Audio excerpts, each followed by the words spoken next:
Welcome. In this video, I'll demonstrate how to retrieve your SBCC VDI MySQL database server credentials if you are using the VDI lab for the course.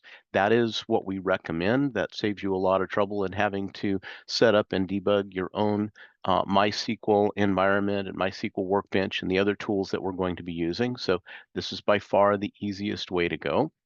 And so on your screen, I happen to be using the VDI environment. This could be done from any environment where you have a browser.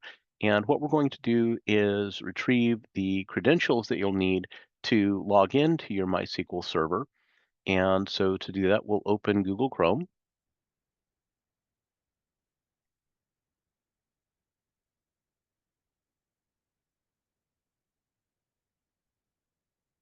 I'm going to skip the sign in, and I'm going to skip setting the default browser, and got it.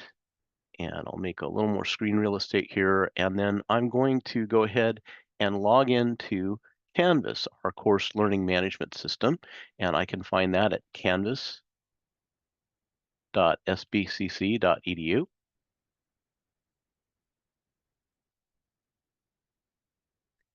And in this case, I'm already logged in because I'm logged in through the VDI environment, which is a Santa Barbara City College environment.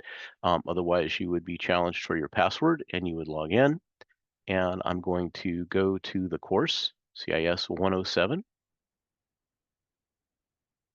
And right now, I'm viewing this as the instructor. Let me pretend to be a student so I will see what you see. Now I'm in the student view, and I'll just pop over to the grades. And in the grades, I see that the orientation forum already has a comment from the instructor. And so if I click on that, lo and behold, there is the information that I will need in order to log on to the MySQL server. There is the user ID, which is root, the password, which in this case is capital NTE20AB lowercase c. And I'll tell you right up front, that's a made-up password. That isn't actually a legitimate credential. I'm using it for demonstration purposes. And the server is going to be named swarm.cis.sbcc.net.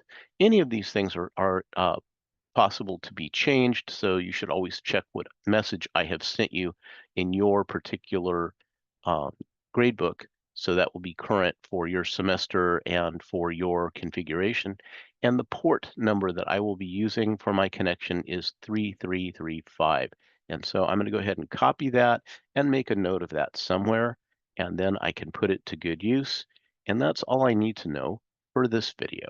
So we'll leave it there. Thank you.